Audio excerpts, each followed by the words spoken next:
Ok, aquí estamos otra vez. Vamos a enviarle la solicitud a Esther. Y a María Daniela para que podamos comenzar este live. Gracias por su paciencia. Hemos tenido algunos problemitas técnicos. Ah, por aquí está Esther ya. Por favor. Hola. Hola. Bienvenida, Mira, Esther. gracias, mi amor. ¿Tú crees que me puedo poner así para tener el teléfono enchufado? ¿O es muy complicado? No, porque entonces te vas a ver como de lado. Va, Mira, no veo a María Daniela. va. Quédate ahí. Espérate ya. Entonces, es que para tenerlo enchufado. Ah, claro. Ajá, estamos las Listo. tres. No lo logro mucho, Bueno, pero bueno, ahí voy. bueno, Sí. bienvenida. Bienvenida a nuestra querida Esther, la más consentida, la más bella, la más amada de toda nuestra sociedad. Estamos felices de tenerte aquí. Sí, Tonta, estamos felices. qué tonta. Mira, no sé No, claro que sí. qué lástima porque se me ve como muy poca. Estoy bien así. No se ve poca cabeza. Sí, se ve poca. Es que es porque, Ahí, bueno, vamos a hacer una Esther. cosa. Me quedo si se desenchufa, va bajando, ya me lo dirá y lo vuelvo a enchufar. Porque Exacto. ahí Dale, está. dale. Bueno, Mejor. bienvenida entonces. Sí, ahí te Ah, ves muy bien. con lentes y sin Perfecto. lentes. Con pañuelito y sin pañuelito. Bella. Lo que nos importa es lo que nos vas a contar sobre nuestros queridos adolescentes. Pueden ir haciendo sus preguntas ahí para que Mirna las lea después y vamos a aprovechar a Esther al máximo, pues. Comencemos. Yo Sí. creo que no tengo una exposición muy larga. Me pueden Bueno, interrumpir. Ya me conocen. Y yo me autointerrumpo también. No hay. Tranquila, perfecto. Bueno, en primer lugar, quiero agradecer al Servicio de Atención Psicoanalítica Comunitaria, en las personas de María Daniela Abreu y de Mirna Carosa. Esto es una formalidad, pero es muy bonito hacerlo, por este intercambio, y también a la Sociedad Psicoanalítica de Caracas, en la persona de Ana Herrera, su presidenta, y de toda la Junta Directiva, porque han apoyado esta iniciativa tan bella que tiene el Servicio de Atención. Dicho esto, vamos a ubicarnos un poco en qué adolescentes vamos a ver. Los adolescentes, como sabemos, tienen unas edades diferentes que van entre la pubertad y cada día se va alargando más, entonces ya van por la edad, por la veintena, la mitad de la veintena. así Esto es. hace, por supuesto, sí, un mosaico. A veces nos preguntan en supervisión, ay, pero es que tiene 20 años. 20 años es un adolescente, porque se acuerdan que lo define los intereses, el desarrollo, muchas otras cosas, y ya la edad va corriéndose la ruta. Sí. Entonces, nosotros en psicoanálisis tomaremos, además de algunas características generales, pero trabajamos con lo particular de cada joven en cada situación.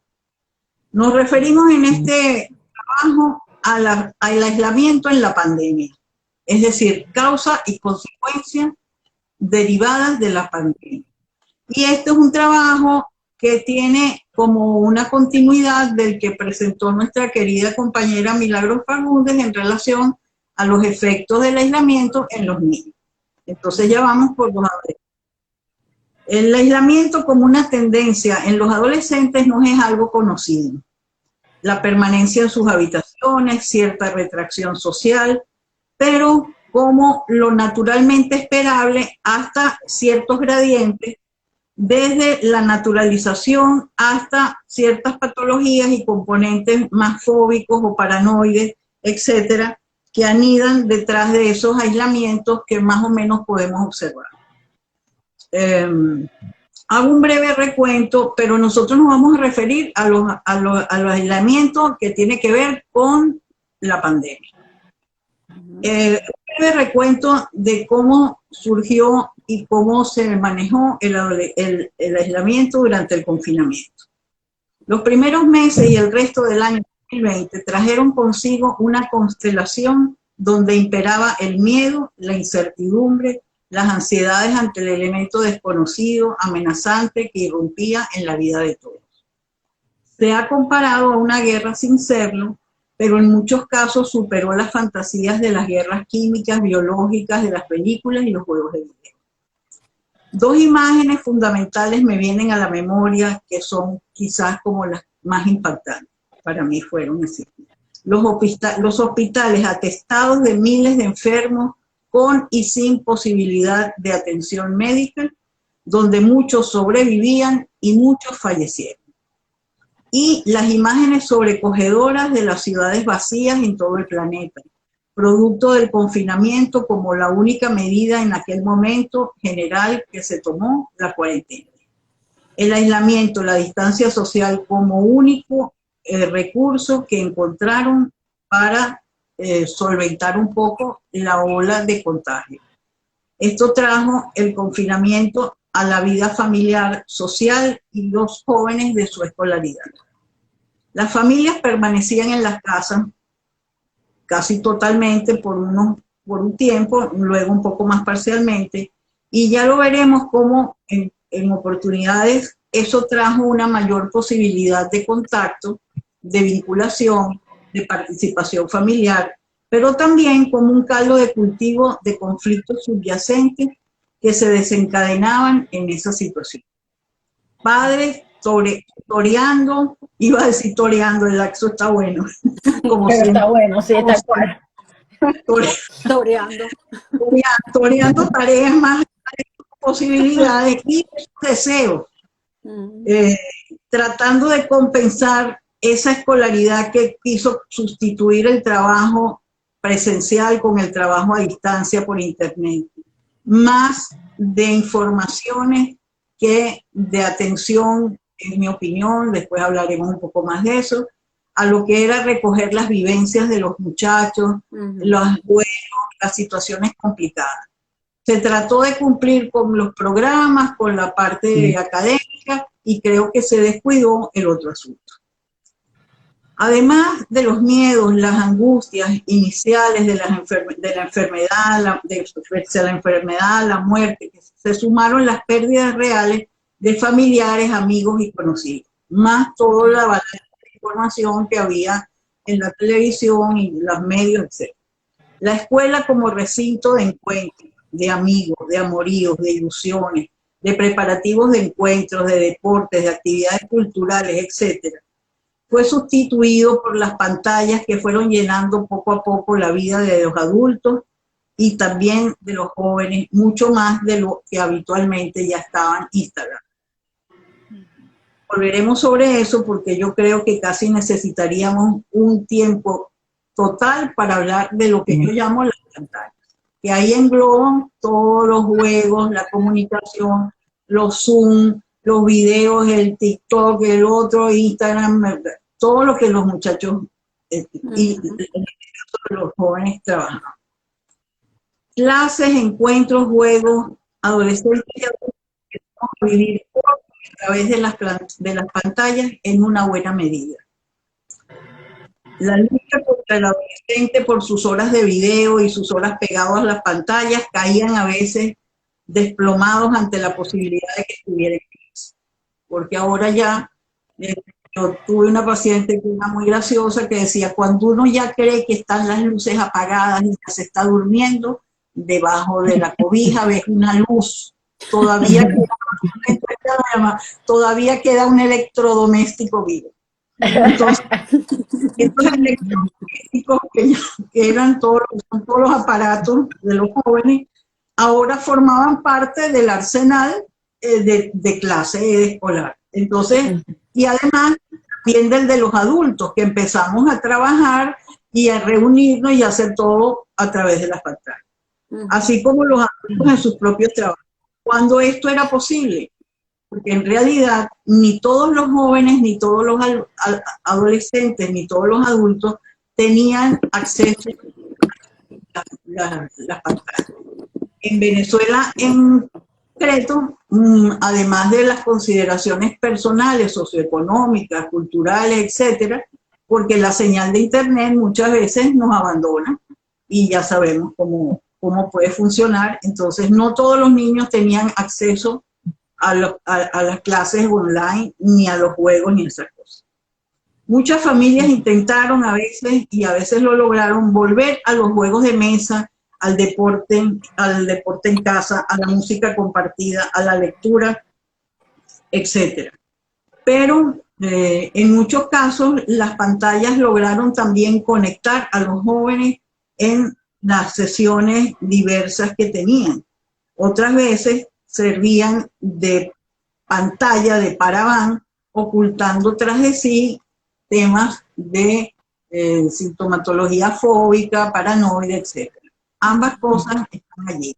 Esto llamaría yo es la luz y la sombra, como en todo, pero en este caso de la comunicación por internet, de las pantallas, que las llamo en una forma un poco graciosa de decir. Los meses pasaron y llegó julio y no hubo vacaciones. Y septiembre y octubre y la vuelta al colegio no era como se esperaba. En algunos casos se combinaron presenciales y a distancia. En otros simplemente a distancia. La mirada quedaba puesta en el año 2021. Con muchas vicisitudes y entretelones, opiniones diversas, guerras farmacológicas, en fin, muchas cosas, iban llegando poco a poco las vacunas. Algunos lugares, como sabemos, mejores que otros. A otros están todavía empezando a llegar. Eso iba abriendo un mayor margen de seguridad. Pero el año escolar ha terminado y los jóvenes no han ido más que en algunos casos a presentar algunos de sus trabajos, algunos de sus exámenes, algún que otro acto de fin de curso. Y ahora me voy a referir con especial énfasis a la ilusión y de las fiestas, de las parrandas y de los encuentros en torno a las graduaciones. Es un tema que el rito de pasaje que tanto se recrea en los juegos de video, de laberinto y en la vida de un adolescente, es un rito muy importante, esa graduación de bachillerato. Dejar atrás el colegio, la infancia, los amigos de ese mundo, de ese pase de mundo, de esa etapa, para acceder a ese otro nuevo mundo que podría ser la universidad u otros destinos. Es un rito iniciático que ha sido entendido y en algunos casos se han hecho esfuerzos por darle algún espacio que no sea virtual. Tengo jóvenes con estas cosas migratorias de los venezolanos en distintas partes del mundo y en Caracas, y ha habido esfuerzos por hacer algún acto o alguna cosa que tuviera que ver con un acto de fin de curso o con un acto de graduación. En estos días unos amigos muy queridos, que no nombraré, pero en fin, me contaban que su hijo, con fotos, vestido de graduación, pero un año después de que el muchacho salió de bachillerato. Es decir, entre risas y aplausos y brindis nos echábamos broma y decíamos, bueno, la tranquilidad es que ya lleva un año de universidad y ha ido bastante bien. Entonces, el miedo de que va a salir a un nuevo mundo y no sabe lo que es, bueno, nos lo ha ahorrado todo esto. Pero claro, los muchachos estaban felices porque tenían la posibilidad del reencuentro presencial, claro, con sus obras, con sus fotos. En otra circunstancia una persona me comentaba, mi hija se ha negado a una ridiculez que es que quieren hacer una foto con la toga pero sin acto.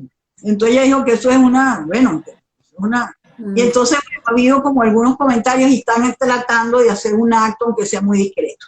Entonces, bueno, son los esfuerzos por compensar eso que ha sido un año pico y medio de trabajo a distancia. Lo que reportan los adolescentes, los profesores, los padres y los terapeutas es que los adolescentes están cansados, que están más aislados, ensimismados y yo diría desesperanzados, con un tinte más o menos depresivos o cuanto menos tristes de un duelo muy largo, que se les ha llevado muchas cosas, que han tenido muchas pérdidas y muchos cambios y no siempre, casi en ningún caso, para mejor. Sí, y de cosas fundamentales, ¿no, Esther? De cosas que son básicas para el psiquismo de un adolescente, no son unas pérdidas de cosas cualquiera, ¿no? Cosas muy importantes. Esa vertiente de los más tristones, más desesperanzados, también tiene otra contrapartida, que es una vertiente más defensiva, omnipotente, más negadora, que nosotros llamaríamos maníaca, o cuanto menos evasiva, que están esperando cómo escaparse, cómo celebrar, cómo fugarse, cómo aún de los riesgos, a pesar de los riesgos de contagio, como buenos adolescentes desafiando los riesgos. Entonces los jóvenes requieren y quieren contacto, con tacto, con piel, con roce, con tocarse, con conocerse, con descubrirse, con identificarse, reafirmarse, ensayar y equivocarse, vivir el sobresalto de las primeras ilusiones, de los primeros triángulos, las rivalidades, de la sexualidad que se va haciendo ya posible, de la amistad en todos sus matices. Quieren jugar, aprender, vivir y además algo de matemática, algo de historia y un poco de... Exacto. De retruque ahí. Eso es lo que yo creo que es el bachillerato. Las primeras defensas maníacas tomaron al principio pues todo el repertorio de negación, minimar los riesgos omnipotentemente, soportar las angustias de muerte, proliferar los chistes, las ironías, las descalificaciones del peligro y de las medidas. Las proyecciones y los mecanismos primitivos aparecieron según las vivencias que fueran más o menos intensas y de acuerdo también a las ansiedades de muerte y de amenaza que tenían los jóvenes según sus propias estructuras internas. Esto es lo que quizás vemos después muy importante. Igual que el aislamiento o el confinamiento, en unos hizo estragos, en otros no fue para tanto porque la estructura, digamos, con la que se enfrentaban y el holding que los arropó fue distinto. Jóvenes con estructuras más fóbicas o con rasgos más paranoides se desataban entonces desde un comienzo más el horror a la amenaza, el confinamiento, a veces deseado para ocultarse y otras veces, digamos, como muy angustioso porque era un encierro en el caso de los jóvenes. Si los excesos y la deprivación se vivían de una manera muy cataclísmica, y se reactivaban las fantasías más destructivas del imaginario, el vacío, el sinsentido, etcétera, nos pone a los adolescentes en un borde o cayendo al precipicio de la desintegración. Trastornos de conducta, huidas transgresoras, trastornos de alimentación, violencia intrafamiliar, estados disociativos, depresiones graves o psicosis. Pero eso quizás no es el adolescente que nos interesa más en este momento, porque ese ya era un adolescente que estaba como muy tocado de alguna manera, que ya seguramente tenía alguna sintomatología. Nos toca más ese adolescente común y corriente de todos los días, de casi todas las casas, que frente al aislamiento pudo tener una reacción más tristona, como dije antes, o más con ganas de escapar y hacer un acting y de sacudirse todo esto, ¿no? El silencio puede servir como un espacio-tiempo de introspección.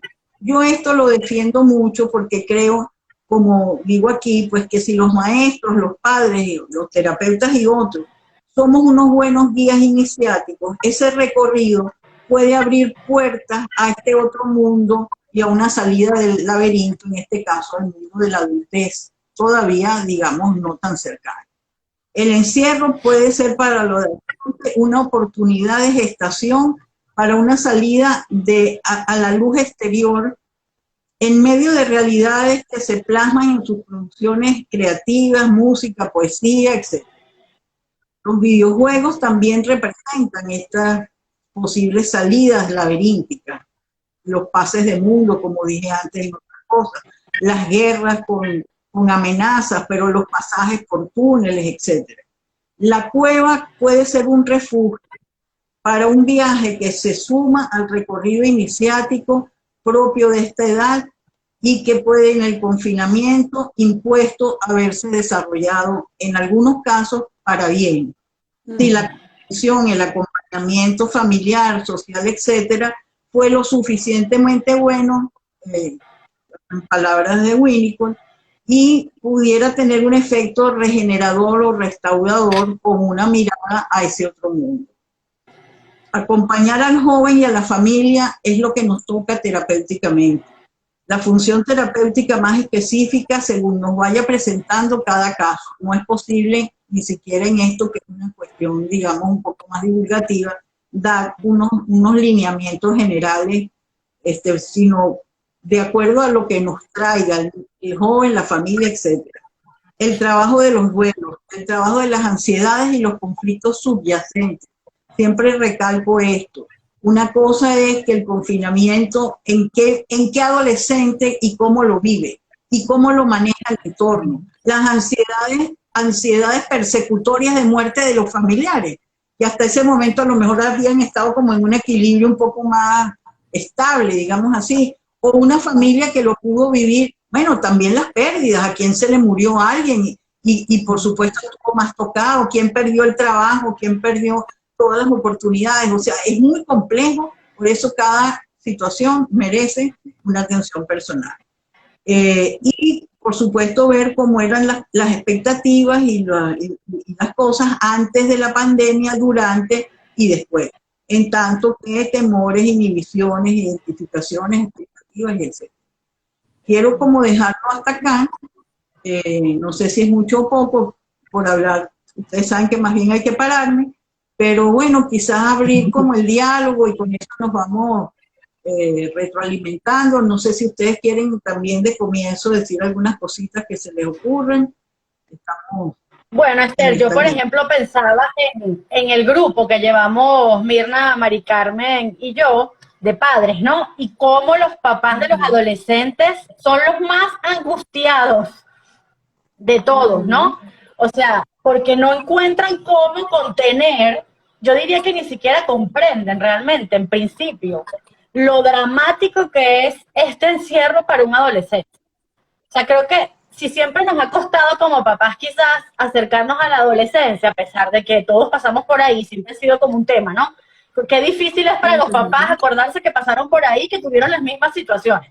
Si eso siempre ha sido así, ahora yo siento que es muchísimo peor. Yo no sé si Mirna comparte eso, pero me parece que las angustias de los papás con adolescentes en la casa son las más intensas.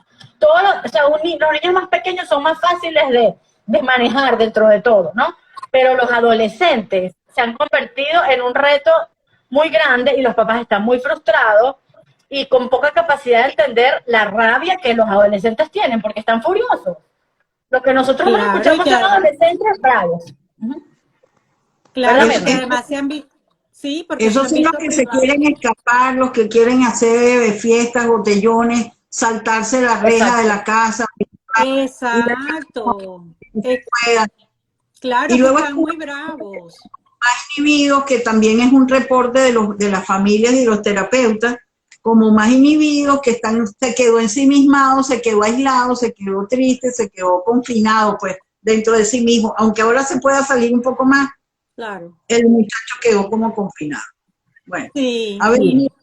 No, y lo que decía María Daniela, que están muy bravos porque además se les ha privado de una necesidad fundamental, que es estar con sus pares, estar con la gente de su edad. Esa es la necesidad más importante en la adolescencia. Y otra cosa que yo veo que ha sido muy difícil de manejar es todo esto de lo que se habló al principio acerca de la enfermedad, y es que a los jóvenes no les pasa nada, se pueden contagiar y entonces no van a ser mayor síntomas. Entonces, claro, de esto se agarraron los muchachos para decir, bueno, yo puedo salir y no me va a pasar nada. Pero entonces la familia súper angustiada porque nos vas a traer el virus a la casa. Entonces tu abuelo se puede morir si tú sales.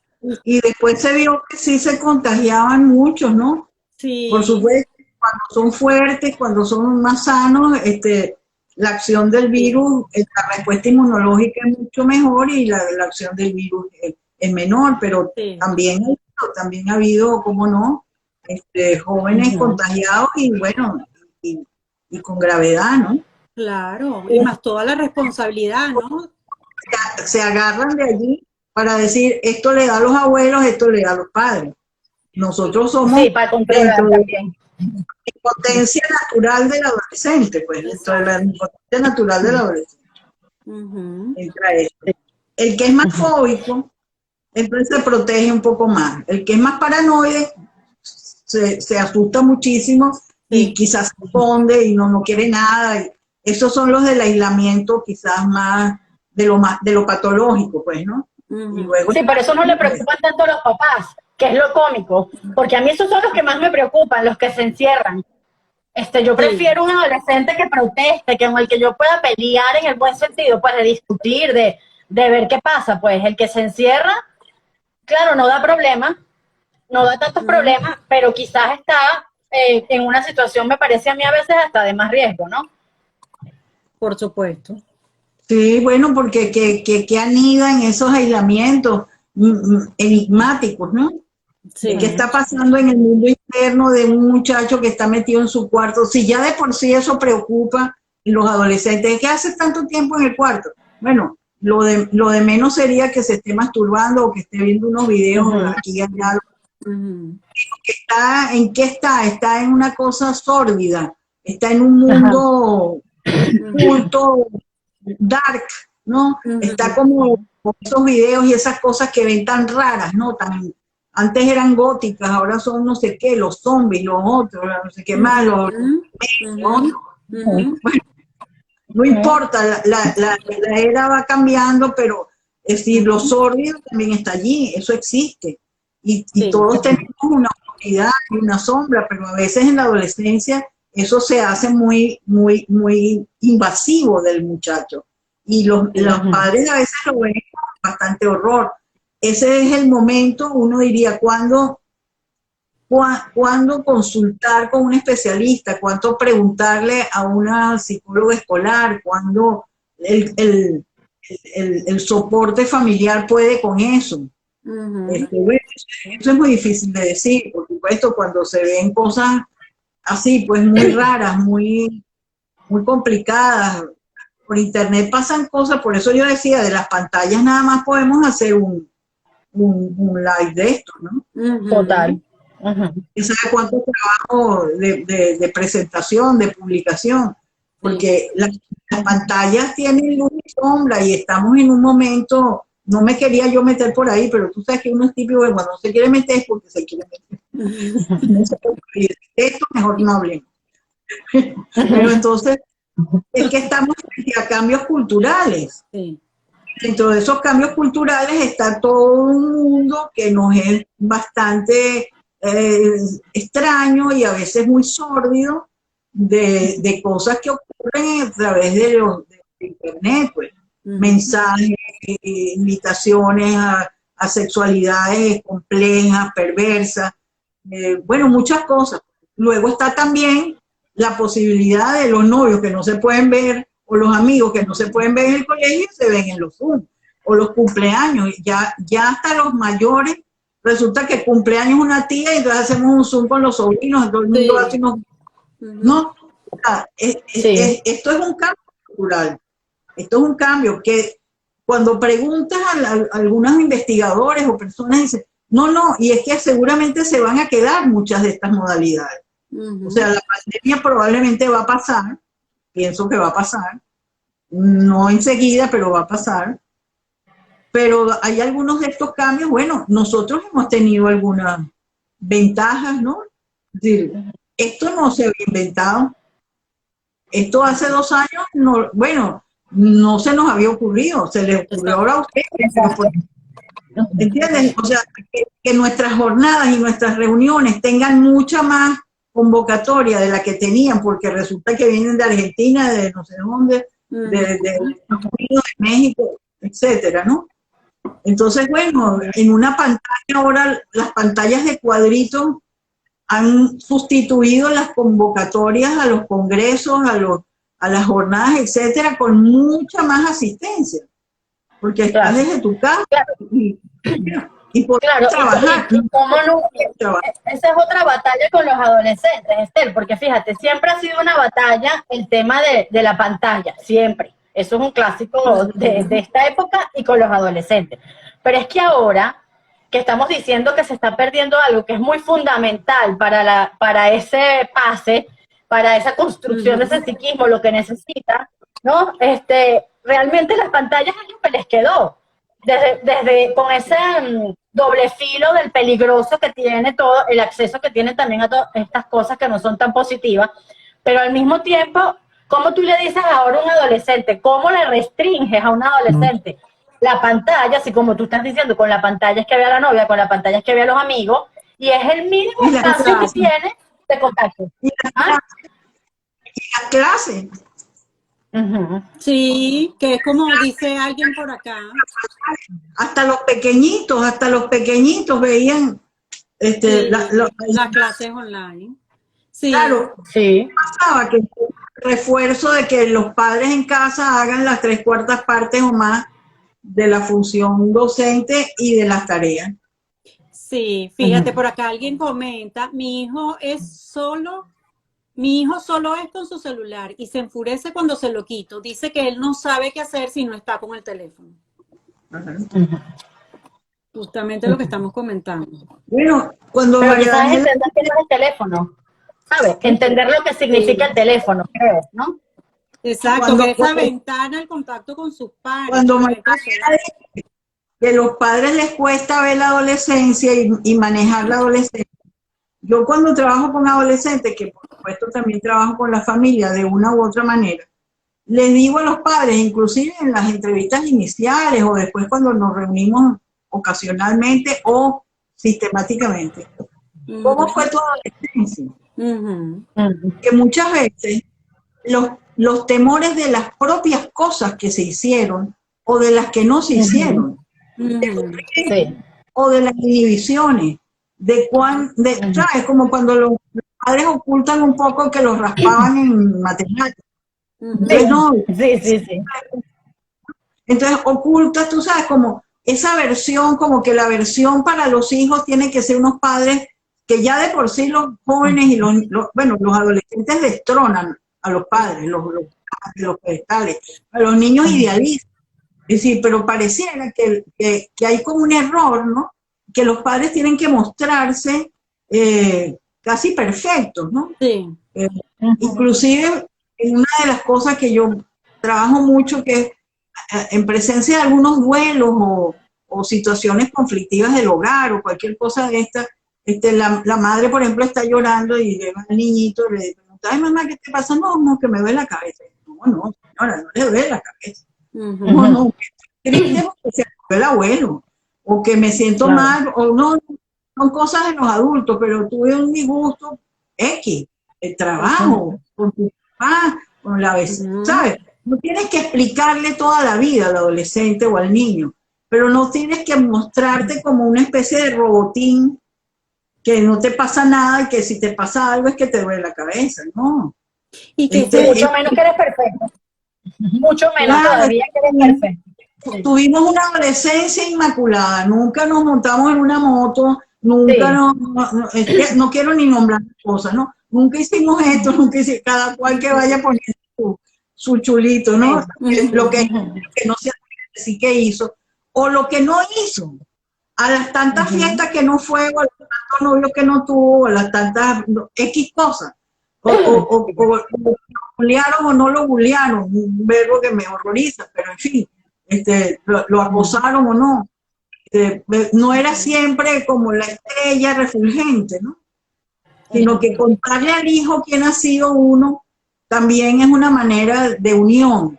No un día, ¿no? El día que íbamos a hablar de sexo, ¿no? La familia.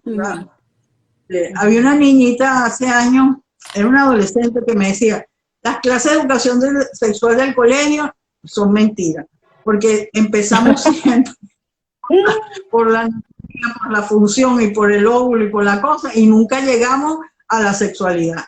Porque las clases de educación sexual, honradas excepciones, son como de la parte biológica, casi médica, la prevención, algo de preventivo, pero casi nunca se habla de la vida erótica. Entonces, Claro. qué es lo que los adolescentes quieren y qué es lo que buscan en otros sitios donde sí está muy explícito. Uh-huh. Y ese es el problema, por eso es que van más para allá. Justamente ese es el problema. Claro. Hay que animar a los padres a que, bueno, revisen su propia adolescencia y qué fantasmas quedan de esa adolescencia que pueden temer de sus hijos o ver venir de sus hijos. A lo mejor ni siquiera hay tanta identificación con eso, a veces sí la hay, con lo dicho y con lo no dicho. Y otro tema muy complicado durante este confinamiento es que toda la familia está junta todo el tiempo. Y entonces eso ha acentuado el encierro de los adolescentes en su habitación, porque si salgo y a cada rato me consigo a mi mamá, a mi papá, a mis hermanos, y no estoy acostumbrado a esto, pues es una situación muy complicada y que además produce mucha ansiedad en todos. Claro, yo lo llamaba eso, que hay gente que ha idealizado un poco esos momentos y hay unos que en realidad han vivido cosas muy bonitas, de compartir, de cosas que, ¿sabes?, que no habían hecho y hacen con los hijos, todas esas cosas, eso es muy bonito, eso es verdad, pero también es un caldo de cultivo, hay un hervidero de conflictos y de ansiedades y de cosas no resueltas o que se producen y por esa retroalimentación y esa permanencia, ¿no? Así es. A veces vienen y cuando están encerrados, entonces aparecen, ¿no? Brotan. Bueno, lo mismo, hay que trabajar. El que consulta es uno de los padres. A veces puede ser a través de uno de los padres que se puedan manejar las cosas, esclarecer y acompañar al joven en ese tránsito, porque la adolescencia es un tránsito, bueno, y la vida misma, ¿no? Pero la adolescencia es un tránsito entre un estado y otro, entre un mundo y otro. Acompañarlo hasta donde uno puede y pensar que hay otros que también lo pueden acompañar. Profesores, deportivas, musicales, en fin, otros vínculos que a veces, mientras los niños son pequeños, los padres son como más únicos, ¿no?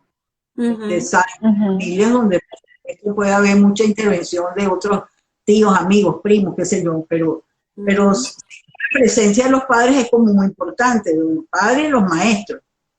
Y después ya empiezan a entrar otros vínculos, otros objetos, otros personajes, que mira, en algunos casos pueden no ser muy deseables y en muchos sí, Sí. Por acá alguien nos pregunta, ¿cómo manejar cuando nuestros hijos ven a alguno de sus compañeros o amigos saliendo todo el tiempo sin cuidarse y corriendo riesgos de contagio?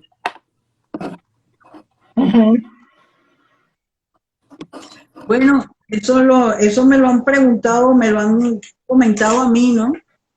Pero fíjate, en este caso me lo comenta una joven que lo ve con cierta distancia crítica.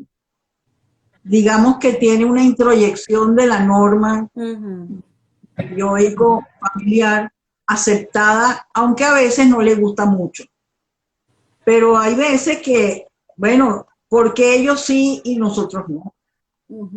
Y de por sí el adolescente le parece siempre como más chévere y más gracioso y más no sé qué, el papá del amigo. Claro. Eso te iba a decir, eso pasa siempre con cualquier tema. Eso siempre pasa con cualquier tema. Sí.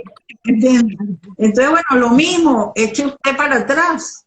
Siempre me viene cuando hablo de estas cosas en aquella vieja canción de Serrat que decía, póngase usted un vestido viejo y de reojo en el espejo haga marcha atrás, señora. Entonces, bueno, yo ahorita le tengo una nueva versión que es, póngase usted un vestido viejo, sí le cabe.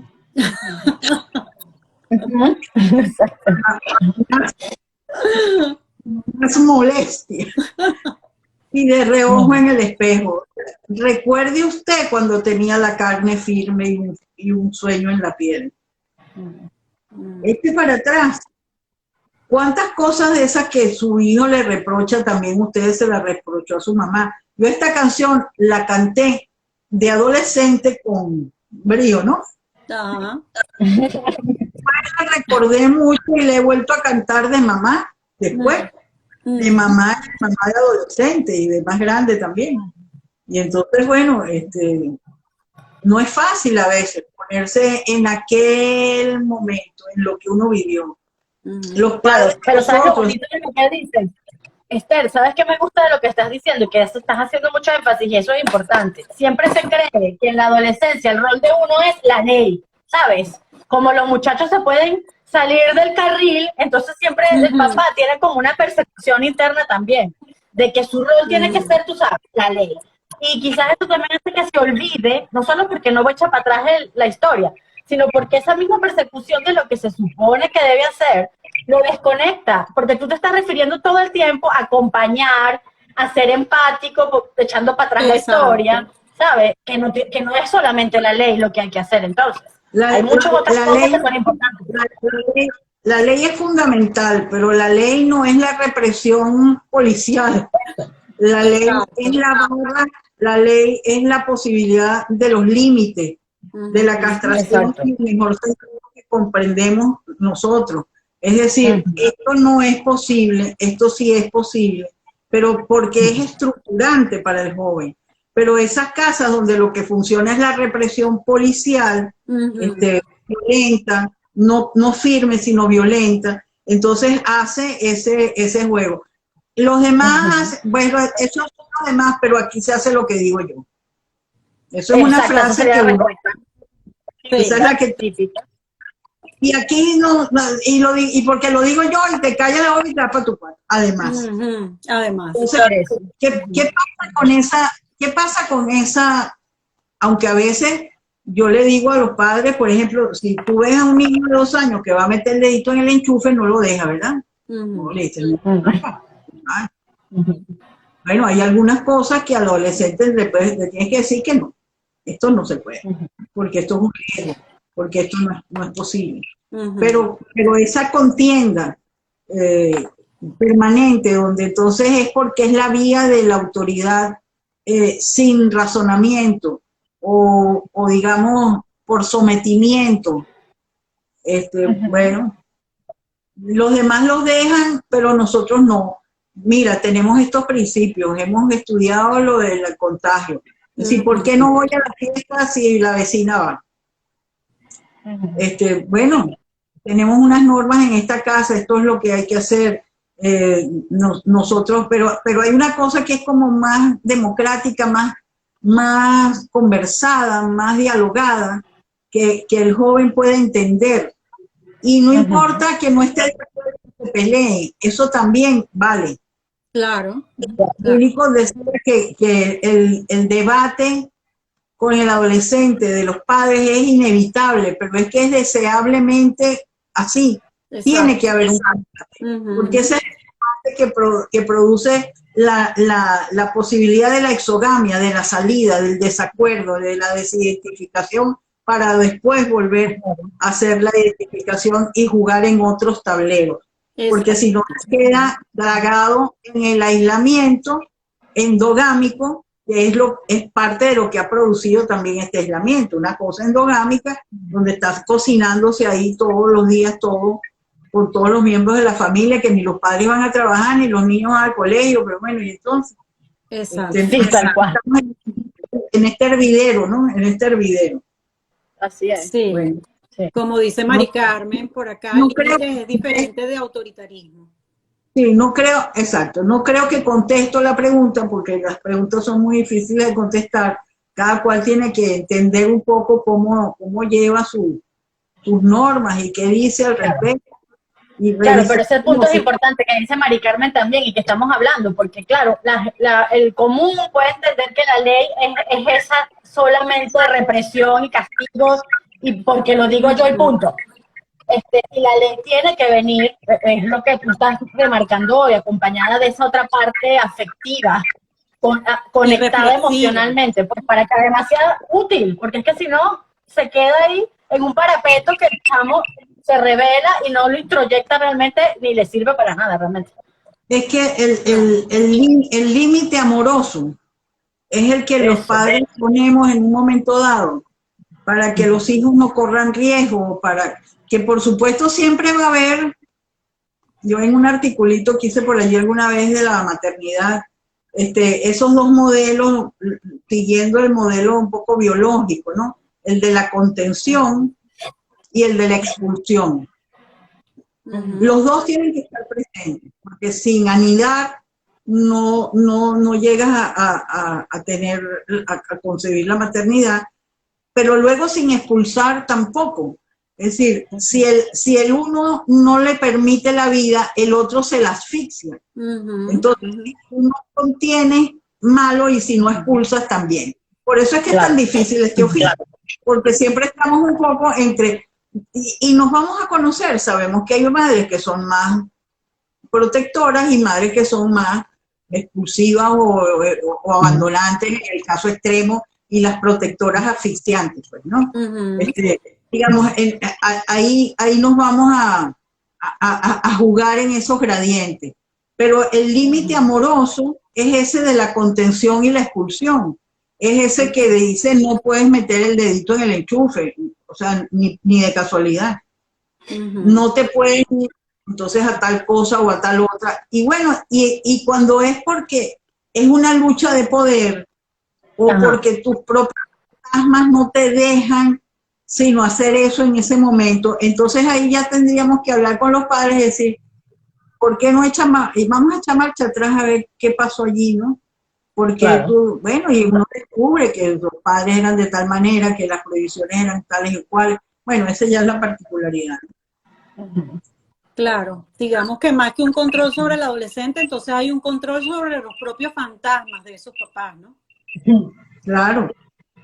Totalmente. ¿De dónde salen esas fuerzas de miedos, de inhibiciones, de necesidad de dominar también, que la vemos mucho? Porque en tanto que el adolescente desafía y reta, ¿no? Pues el duelo es el duelo por las pérdidas y por la infancia y por todo el cuerpo y toda esa cosa que todos sabemos.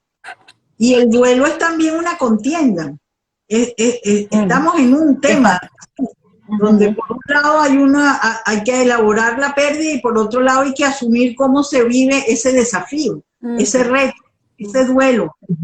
Entre y el duelo de los padres. El duelo de los padres. Por sus bebés perdidos. Por el bebé perdido también. Entonces, y el duelo de querer dominar y controlar y someter. Así es. O lo que no, o sea, yo tenía una persona que decía muy graciosa, no te preocupes, el niño está bien, está jugando con el cuchillo eléctrico. Tranquila. Claro, ¿no? Porque los que van a la consulta y se te encaraman en el tope de la biblioteca y tú dices, esta señora no le dirá nada a este niño, ¿no? Nosotros tenemos límites en nuestro consultorio, no dejamos que nos los desbaraten, no dejamos que nos peguen, no dejamos que ellos se hagan daño. Nosotros también tenemos límites, pero son unos límites que vienen, digamos, de una norma que tiene que ver con una represión estructurante, no con una represión policial.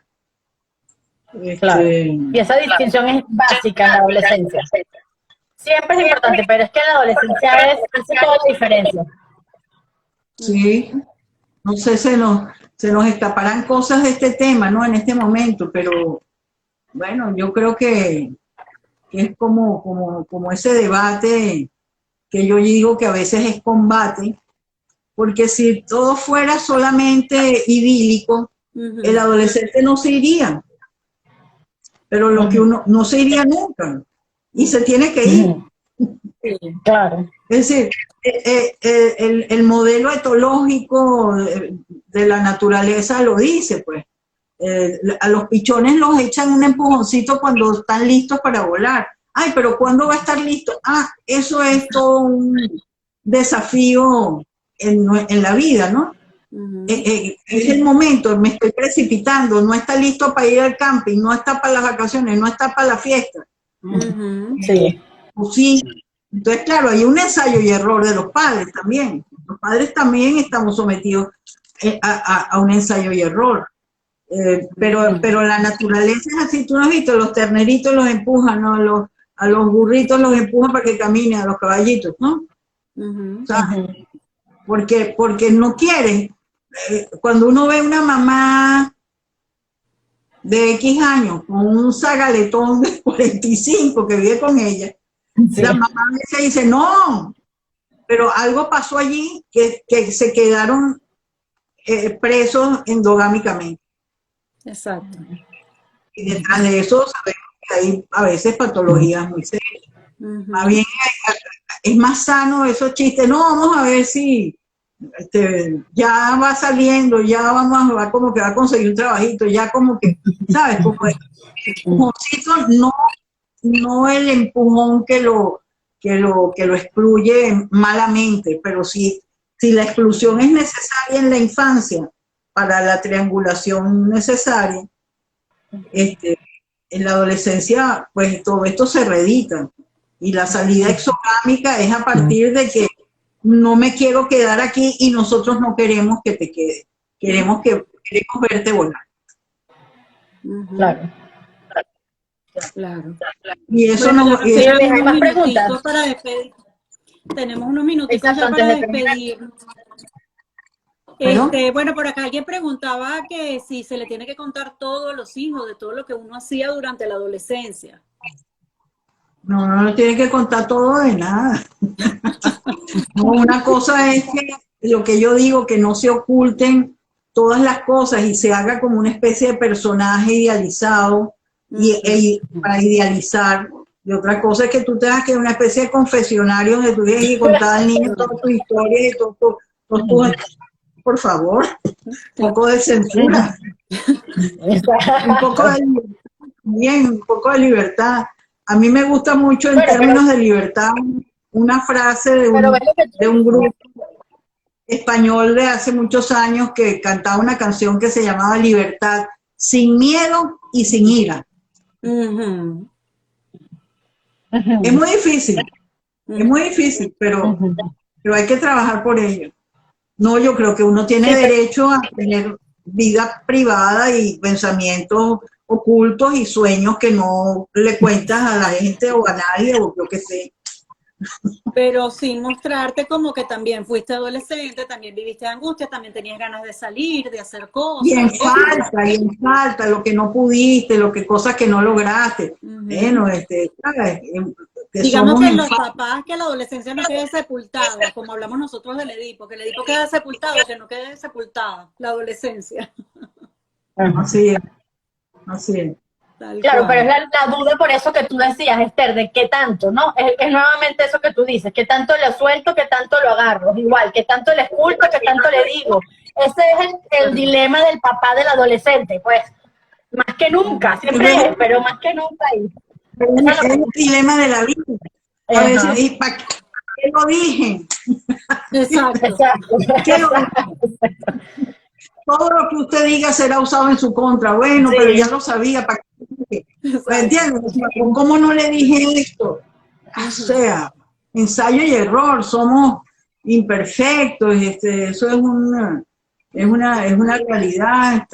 Somos en falta y eso, mostrarnos así, oye, me equivoqué. Yo he visto familias donde a los padres les cuesta trabajo pedirles disculpas y perdón a los hijos.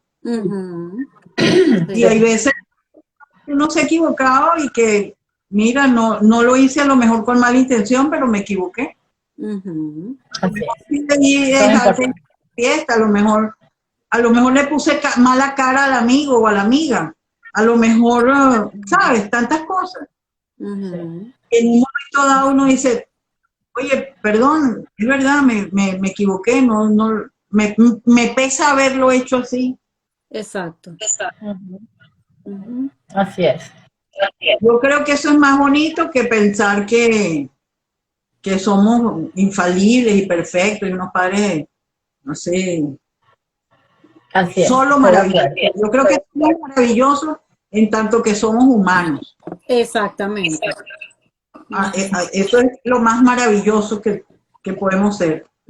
Y cuando uno recuerda o habla de sus propios padres, digamos, un poco más trabajaditos, ¿no? Si estamos un poco más trabajaditos, uno recuerda con gran ternura, con enfado a cosas, como esto no nos gustaba, esto era maravilloso, pero bueno, digamos, en términos de ambivalencia, pudiendo conectar en un solo objeto lo mejor y lo peor, Claro. el amor y la rabia o lo que nos frustraron en un momento dado, pero digamos que como una cosa que puede uno haber elaborado un poco más total, más global, ¿no? En el entendido de que siempre faltan Cosas, sí. algunas cosas que no van a estar, que no haremos, que no las aprendimos, que no las hicimos bien, pues.